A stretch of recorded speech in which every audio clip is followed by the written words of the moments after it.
Hey everyone, what is up? Welcome back to another episode of Kurt on Cougs. Big weekend. A whole lot happened. Some good, some bad. A little bit of everything. Yeah, so excited to review it all. That's what we're doing today. A little weekend review. We're gonna start off with some breaking news. These stories came out either yesterday or today, and these first two have to do with BYU future opponents that took a little bit of a loss in some way or the other. So starting off. For tomorrow night's game, Arizona State dismissed their leading scorer, BJ Freeman, from the team yesterday. So that right there, pretty surprising. Definitely a bit of a blow for the Sun Devils, a team that has been struggling quite a bit. So you got to wonder how their offense is going to be affected. Still, though, on Sunday they were able to win at Kansas State. Pretty impressive victory there. Yeah, and also just looking at this ASU roster, Freeman, while he was a really good player for them, leading scorer, only averaging about 13 points a game. They have four other guys averaging in double digits, and the player that led them in scoring, Quintance, I believe he scored 18 yesterday. He averages about 9 on the season, so their scoring's already pretty spread out, so this isn't quite the impact that this would have on some other teams, like BYU if they were to lose Richie Saunders, or like Arizona if they were to lose Caleb Love. Definitely not quite on the same level there, but still significant loss. Gonna mean they're gonna have to use probably a smaller rotation or get some new guys in. Either way, sad to hear. It's never fun when anyone gets dismissed off a team. So yeah, but definitely could have an impact on how well the ASU offense is able to work against BYU tomorrow. And then, in the meantime, jumping over to BYU's rivals, a team they will play in the last game of the season, senior night, and all that. Craig Smith, their head coach, has been fired. He had led the team up to this point to a 7-9 record. Most recently, they swept the Kansas schools, and then yesterday lost to UCF. This was a firing I was not expecting to see, especially mid-season. I know that Utah has had a very middling program for a while. Yeah, no real sustained success for a bit. And so, yeah, definitely surprising to see. Surprising to see also they would have it happen at this point. There were lots of people who at the start of the season thought that that Utah would be one of the last one or two teams in the conference. They have definitely overperformed expectations. If you are a Utah fan, though, I think the positive takeaway from this is that it's showing that Utah is not content to just be a mediocre basketball team. They're trying to find a better hire that will get them to a better spot. So now, of course, where this impacts BYU, because that's what we really care about, is for one thing, some talk going around maybe Chris Burgess decides to go back to Utah. In my opinion, it's not likely. He's already switched back and forth between Provo and Salt Lake City a couple times. So I seriously doubt he's going to go back again. And also, I'm pretty sure when he left this last time, he probably knew he would be the most likely replacement. And so ultimately, I think he stays with BYU. Going to be very interesting to see how Utah does under an interim head coach. I believe it definitely lowers their chances of beating the Cougars at the end of the season. So yeah, and that's a game, of course, I think BYU, very important to win that one. Losing at home to your rivals, not fun. In my opinion, I think the Cougars will win that one. Yeah. And so then one last piece of breaking news. This one, not so fun. Neither of the first two were very fun either. But the Diamond Head Classic has been canceled for next year. Kind of just sounds like the group that put it together are reevaluating things, which kind of stinks for BYU. They do not currently have a mid-season tournament event anymore. Hopefully they can find a better opportunity. BYU with AJ DeBonsa is a big draw, so they'll definitely have some offers. And yeah, hopefully they find something good. But yeah, definitely, I don't know, kind of missing out on a cool opportunity to go play in Hawaii. So yeah, that's some breaking news. Now taking a look at how a whole bunch of sports are doing. This week even, we're going to focus on some sports we haven't talked about a lot. So that should be pretty fun. Starting off with, we're going to talk about volleyball. BYU men's volleyball wins both their matches against Barry on Friday and Saturday. They won the first one 3-1 and the second one 3-0. So yeah, two pretty solid wins. Cole Hauser was a big factor in the win on Saturday with a career high 11 kills. Meantime, BYU men's track had a very successful meet at the one in Notre Dame, the Alex Wilson Invitational, I believe, with the DMR team beating the school record. With that time they registered, it's pretty likely now they will be able to go to nationals. BYU men's and women's tennis, like I said before, that's probably one of the teams we haven't talked about a whole lot.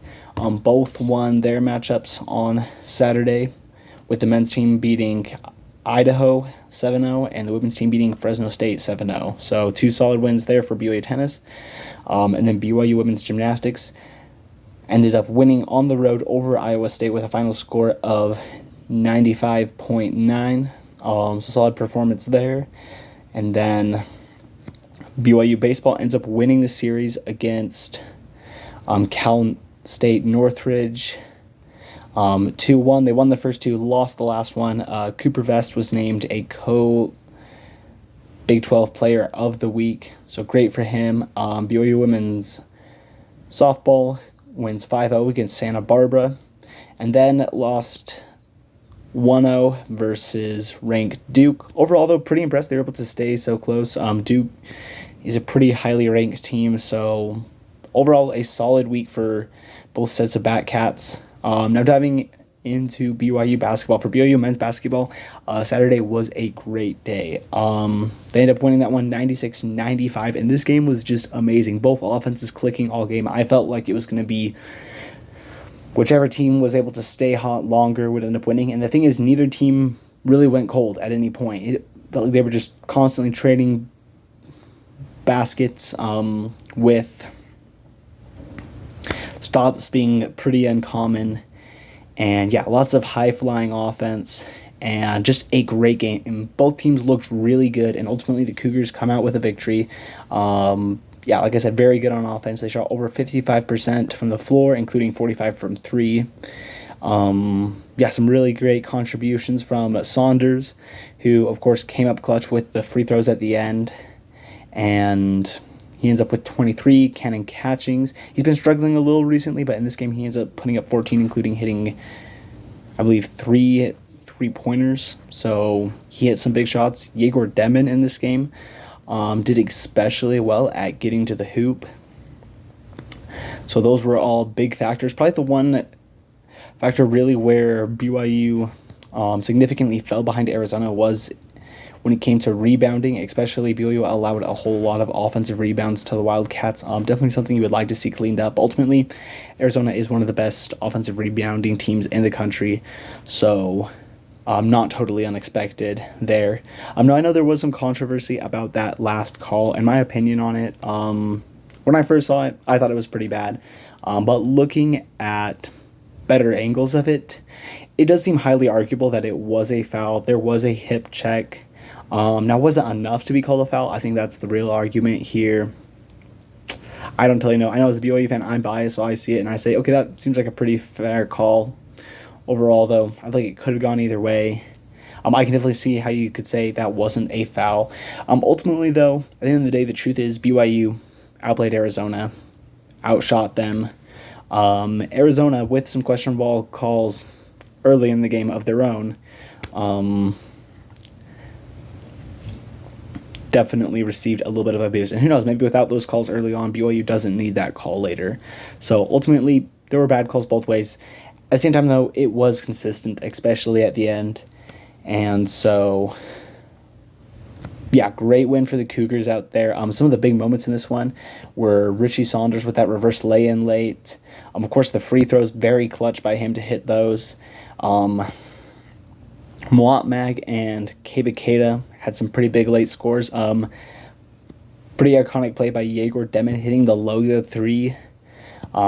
Just a funny play, time running out, kind of just stands there, just chucks it up there, hits that thing.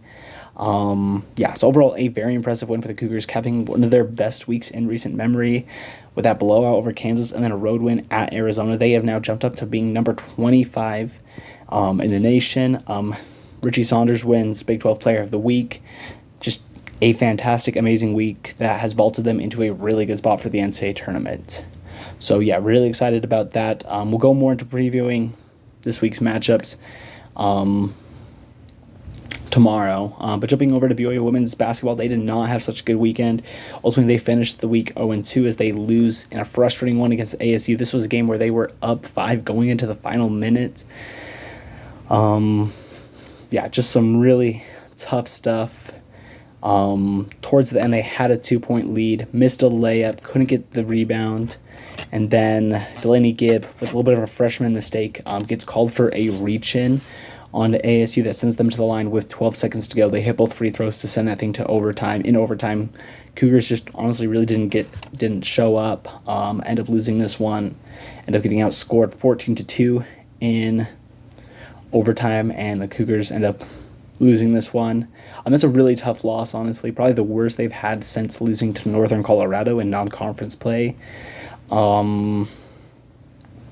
Yeah, ultimately, though, Delaney Gibb, despite that late mistake I talked about, had a great game, scoring 25. Ultimately, at least looking at this thing statistically, what doomed the Cougars in this game was they got outshot and they also had 20 turnovers. Yeah, you can't really expect to win games when you're giving the ball to the other team 20 times. So, yeah, a really, really tough game for the Cougs. Definitely sad about the loss. Once again, I feel like this team still has a lot of potential. But they're young, got to get some things figured out. I feel like Amber Whiting can get this team going in the right direction, get them back to the tournament. But yeah, this isn't going to be the year, most likely. Still looking forward, though.